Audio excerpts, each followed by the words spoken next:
Balan, directed by Chidambaram, writer Jithu Madhavan. So ഈ രണ്ട് പേര് ആരോടും പ്രത്യേകിച്ച് പറയേണ്ട കാര്യമില്ല.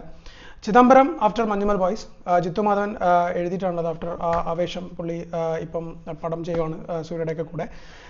സോ ഈ ചിദംബരം തന്നെ ഒരു ഇന്റർവ്യൂവിൽ പറഞ്ഞിട്ടുള്ള വെച്ചാൽ ആക്ച്വലി ജിത്തു ഡയറക്റ്റ് ചെയ്യാൻ വെച്ചിട്ടുള്ള ഒരു സിനിമയാണ്. സോ മഞ്ഞുമല ശേഷം എന്ത് എന്നുള്ള പെർസ്പെക്റ്റീവിൽ ജിത്തു ചിദംബരത്തിനെ സംബന്ധിച്ചിടത്തോളം ഒരു വലിയ സിനിമയിലേക്ക് പോവാതെ ഒരു ടോൺ ഡൗൺ ചെയ്തിട്ടുള്ള ഒരു സിനിമയിലേക്ക്, വലിയ സ്റ്റാർ കാസ്റ്റ് ഒന്നും ഇല്ലാതെ ഒരു ചെറിയ സിനിമയിലേക്ക് വന്നത് കുറച്ചും കൂടി ബെറ്റർ ആയിട്ടുള്ള ഒരു ഡിസിഷൻ ആണെന്ന് എനിക്ക് പേഴ്സണലി തോന്നിയിട്ടുണ്ട്. കാരണം വെച്ചാൽ നമ്മൾ എക്സ്പെക്ടേഷൻ അധികം പോകുന്ന സമയത്ത് വെച്ചാൽ എന്ത് ചെയ്താലും തൃപ്തിപ്പെടുത്താൻ പറ്റാത്ത രീതിയിലേക്ക് കാര്യങ്ങൾ ചെന്ന് അവസാനിക്കാൻ സാധ്യതയുണ്ട്. സോ അങ്ങനെ വെച്ച് നോക്കുന്ന സമയത്ത് ഒന്ന് ടോൺ ഡൗൺ ആയിട്ടുള്ള ഒരു സിനിമ ചെയ്തത് എന്തുകൊണ്ടും ബെറ്റർ ആയെന്നാണ് എനിക്ക് പേഴ്സണലി തോന്നുന്നത്. ആക്ച്വലി ഇതിൻ്റെ റൈറ്റിങ്ങിലും ആക്ച്വലി ചിദംബരം ചെയ്തിട്ടുണ്ട്. സോ കംപ്ലീറ്റ്ലി പുതുമുഖമായിട്ടുള്ള കുറച്ച് മെയിൻ ക്യാരക്ടേഴ്സ് രണ്ടും പുതുമുഖങ്ങളാണ് അതിനകത്ത്. അതായത് ഇതിനകത്തുള്ള ക്യാരക്ടർ ചെയ്യുന്ന ഫർസാന എന്ന് പറയുന്ന ഒരു പുള്ളിക്കാരിയും അതുപോലെ തന്നെ വന്നിട്ട് ആദിശേഷൻ എന്ന് പറയുന്ന ഒരു കുട്ടിയാണ് ആക്ച്വലി ചെയ്തിട്ടുള്ളതെന്ന് തോന്നുന്നുണ്ട്. അവൻ്റെ പേര് അങ്ങനെയാണെന്നാണ് എൻ്റെ ഒരു ഓർമ്മ. പിന്നെ അതിന് പുറമെ വന്നിട്ട് നമ്മുടെ ഗിരീഷ് ഏടി ഒരു ക്യാരക്ടർ ചെയ്യുന്നുണ്ട്, ജീൻ പോൾ ലാൽ ഒരു ക്യാരക്ടർ ചെയ്യുന്നുണ്ട്, ബീന ആന്റണി ഒരു ക്യാരക്ടർ ചെയ്യുന്നുണ്ട്. സോ കുറച്ചും കൂടിയും ഞാൻ നേരത്തെ പറഞ്ഞ പോലെ കുറച്ചും കൂടി ടോൺ ഡൗൺ ആയിട്ടുള്ള ഒരു സിനിമയായിട്ടാണ് ആക്ച്വലി ബാലൻ ആക്ച്വലി ഫീൽ ചെയ്തത്. പക്ഷേ ടോൺ ഡൗൺ എന്ന് പറയുന്നത് ഒരു സിനിമയുടെ സ്കെയിലിൻ്റെ പെർസ്പെക്റ്റീവിലോ ഒരു ആർട്ടിസ്റ്റിൻ്റെ പെർസ്പെക്റ്റീവിൽ മാത്രമാണ്.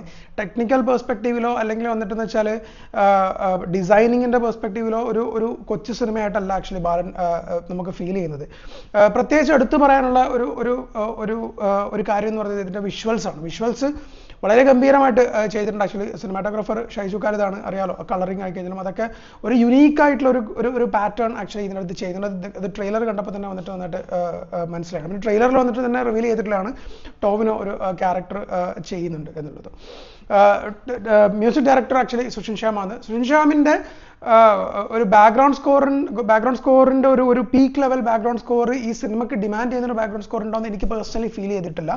കമ്പാരിറ്റീവ്ലി ഒരു എനിക്ക് അത്ര ഭയങ്കരമായിട്ടുള്ളൊരു ഡീറ്റെയിലിംഗ് ഒന്നും എനിക്കറിയില്ലെങ്കിൽ കൂടി സുഷിൻ ശ്യാമിൻ്റെ പെർസ്പെക്റ്റീവ്, സുഷിൻ ശ്യാം ഇങ്ങനത്തെ ഒരു സിനിമ ഇപ്പോൾ കിസ്മത്ത് പോലത്തെ ഒരു സിനിമ നമ്മൾ കണ്ടിട്ടുള്ളതാണ്. അപ്പോൾ ടോൺ ഡൗൺ ആയിട്ടുള്ള സിനിമകൾ വരുന്ന സമയത്ത് സുഷിൻ ശ്യാമിൻ്റെ ഒരു സ്റ്റാൻഡേർഡ് അല്ലെങ്കിൽ സുഷിൻ ശ്യാമിൻ്റെ ഏറ്റവും ബെസ്റ്റ് വർക്ക് എന്നുള്ള രീതിയിലായിട്ട് എനിക്ക് ഫീൽ ചെയ്തിട്ടില്ല. പക്ഷെ എന്നാലും മ്യൂസിക്കൊക്കെ ചില സീനിലൊക്കെ വന്നിട്ട് നമ്മൾ വേണമെന്ന് വെച്ച് നമ്മളൊന്ന് പേടിപ്പിക്കാൻ വേണ്ടിയിട്ട് സ്കാരി ആയിട്ടുള്ള ചില സാധനങ്ങളൊക്കെ കൊള്ളായിരുന്നു. പക്ഷേ സ്റ്റിൽ സുഷിൻ ശ്യാമിൻ്റെ ഒരു ആഡഡ് അഡ്വാൻറ്റേജ് എന്നുള്ള രീതിയിൽ ഒന്നും കാര്യമായിട്ട് ആക്ച്വലി വലിയൊരു എഫേർട്ട് അല്ലെങ്കിൽ വലിയൊരു അഡ്വാൻറ്റേജ് ആക്ച്വലി സുഷിൻ ശ്യാം ചെയ്തിട്ടുണ്ടെന്ന് എനിക്ക് പേഴ്സണലി ഫീൽ ചെയ്തിട്ടില്ല. എഡിറ്റർ വിവേക് കൃഷ്ണനാണ്. 2.5 മണിക്കൂറുണ്ട് ഈ സിനിമ. ആക്ച്വലി ഇതിൻ്റെ സിനിമയായിട്ട് ടെക്നിക്കലും എസ്തറ്റിക്സ് ഒക്കെ വിട്ട് സിനിമയായിട്ട് നോക്കുന്ന സമയത്ത് വെച്ചാൽ സെക്കൻഡ് ഹാഫ് കുറച്ചുകൂടി ഒന്ന് ലാഗായ പോലെ തന്നെ എനിക്ക് പേഴ്സണലി ഫീൽ ചെയ്തത്. കാരണം എന്ന് വെച്ചാൽ ഇതിൻ്റെ ഫസ്റ്റ് ഹാഫിലേക്ക് വരുന്ന സമയത്തേക്ക് വെച്ചാൽ ഈ അച്ഛൻ ഈ പറയുന്ന ഈ കുട്ടിയും അമ്മയും തമ്മിലുള്ള ക്യാരക്ടറും അതുപോലെ തന്നെ ഇവർ വന്നിട്ടൊരു വീട്ടിലെത്തിയതിന് ശേഷമുള്ള അവിടെയുള്ള കുറച്ച് കാര്യങ്ങളൊക്കെ വളരെ നന്നായിട്ട് അവർ പ്രസൻറ്റ് ചെയ്തിട്ടുണ്ട്. പക്ഷേ സെക്കൻഡ് ഹാഫിലേക്ക് വരുന്ന സമയത്ത് വെച്ചാൽ ഒരു സ്ട്രെച്ച് ചെയ്ത് പിടിച്ച പോലെ പേഴ്സണലി ഫീൽ ചെയ്തു.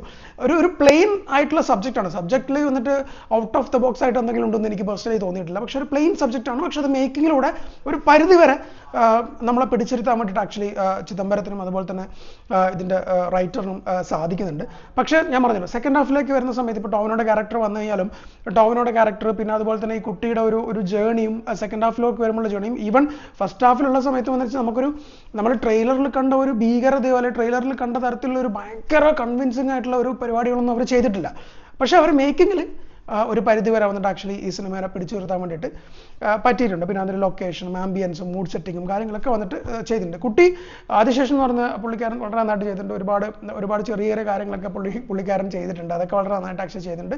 ഒട്ടും വർക്ക് ഇല്ലാത്ത ഒരു സിനിമ എന്ന് ഞാൻ പറഞ്ഞില്ല. പക്ഷെ ഞാൻ പറഞ്ഞല്ലോ, എനിക്ക് ഈ സിനിമയുടെ ട്രെയിലർ കണ്ടപ്പോൾ ഉണ്ടായിട്ടുള്ള ഒരു ആ സിനിമയിലേക്ക് തന്നെ എത്തിക്കാൻ കാരണമായിട്ടുള്ള ഒരു കാര്യം അത് ചിദംബരം അല്ല. ആക്ച്വലി ട്രെയിലർ കണ്ടതിന് ശേഷമാണ് ആക്ച്വലി ഈ സിനിമയിലേക്ക് കാണണം എന്നുള്ള പെർസ്പെക്റ്റീവ് എനിക്ക് ഫീൽ ചെയ്തത്. അപ്പോൾ അത്തരത്തിലുള്ള ഇതിൽ ഞാൻ പോയി കണ്ട സമയത്ത് എനിക്കൊരു കംപ്ലീറ്റ്ലി സാറ്റിസ്ഫാക്ഷൻ ആയിട്ടുള്ള ഒരു അനുഭവം എനിക്ക് തന്നിട്ടില്ല. അപ്പാർട്ട് ഫ്രം എസ്തറ്റിക്സ് അതുപോലെ തന്നെ മറ്റേ നമ്മുടെ മേക്കിംഗ് അതുപോലെ തന്നെ സൗണ്ട് ഇങ്ങനത്തെ ടെക്നിക്കൽ ആസ്പെക്റ്റിൽ വളരെ ബ്രില്യൻ്റ് ആയിട്ടുള്ള സിനിമയാണ്. പക്ഷേ ഒരു ഓഡിയൻസ് പെർസ്പെക്റ്റീവിൽ എന്ന് വെച്ചാൽ സെക്കൻഡ് ഹാഫ് ഭയങ്കര ഒരു ലാഗ് പോലെ തന്നെ ഫീൽ ചെയ്തു. ക്ലൈമാക്സിലോട്ട് വരുന്ന സമയത്തേക്കും വലിയ ഒരു സംഭവം ലക്കിലി ഞാനിതിൻ്റെ വലിയ ഇൻ്റർവ്യൂസ് ഒന്നും ഞാൻ ഇതിനകത്ത് കണ്ടിട്ടില്ല. പ്രിയദർശൻ പറഞ്ഞ് ഒഴിച്ചു നിർത്തി കഴിഞ്ഞാൽ വലിയൊരു ഇൻ്റർവ്യൂ പരിപാടികളൊന്നും ഞാൻ ഇതിനകത്ത് കണ്ടിട്ടില്ല. എന്നാലും നമുക്ക് ഒരു സിനിമ എന്തൂസിയാസ്റ്റിക് ആണെങ്കിൽ പലതരത്തിലുള്ള വിഷ്വൽ ലാംഗ്വേജ് നമുക്ക് പഠിക്കാൻ അല്ലെങ്കിൽ നമുക്ക് കണ്ട് മനസ്സിലാക്കാൻ താല്പര്യമുണ്ടെങ്കിൽ തീർച്ചയായും നമുക്ക് ഈ സിനിമ ഒരു തവണ കാണാൻ പറ്റുന്ന സിനിമയായിട്ടാണ് ബാലൻ. അക്കാഡമിയിലൊക്കെ വന്നിട്ട് നന്നായിട്ട് പെർഫോം ചെയ്യുമായിരിക്കാം, ബട്ട് ചെയ്തിട്ടുണ്ടായിരിക്കും, അവർ ക്യാൻസലൊക്കെ പോയിട്ടുണ്ടെന്ന് എനിക്ക് തോന്നുന്നു. പക്ഷേ ഒരു നോർമൽ ഓഡിയൻ്റ് ആയിട്ട് എനിക്ക് പേഴ്സണലി ഫീൽ ചെയ്തതെന്ന് വെച്ചാൽ സെക്കൻഡ് ഹാഫിൽ അത്യാവശ്യം ലാഗായിട്ടുണ്ട് സിനിമ. ഒരു ജീൻ പോൾ ലാലിൻ്റെ ക്യാരക്ടർ ആയി കഴിഞ്ഞാലും അതുപോലെ തന്നെ ടോവിനോയുടെ ക്യാരക്ടർ ആയി കഴിഞ്ഞാലും ഒരു അനാവശ്യമായിട്ട് വലിച്ചു. ഇതിൻ്റെ ഇന്നർ മീനിങ്സുകളൊന്നും വന്നിട്ട് എനിക്ക് എന്തെങ്കിലും ഉണ്ടോ എന്ന് എനിക്കറിയില്ല. പക്ഷേ ഒരു നോർമൽ ആയിട്ടുള്ള ഒരാളായിട്ട് കാണുന്ന സമയത്തേക്ക് എനിക്ക് പേഴ്സണലി വന്നിട്ട് ഒരു ആവറേജ് അബവ് ആവറേജ് എക്സ്പീരിയൻസ് ആയിട്ടാണ് ആക്ച്വലി ബാലൻ പേഴ്സണലി ഫീൽ ചെയ്തത്. സോ ചിദംബരം ഗംഭീരമായിട്ടുള്ള ഒരു വർക്ക്, ഒരു ടെക്നിക്കൽ വർക്ക് തന്നതായിട്ട് നമുക്ക് ബാലൻ കണക്കാക്കാം. വിത്ത് ഗുഡ് സ്ട്രോങ് പെർഫോമൻസസ് എന്ന് വേണ്ടിയിട്ട് നമുക്ക് ബാലന് ഒറ്റ വേർഡിൽ പറയാം. ടെക്നിക്കലി ഹൈ സ്ട്രോങ് പെർഫോമൻസസ് എന്ന് വേണമെങ്കിൽ പറയാം. So do watch Balan in your theatres.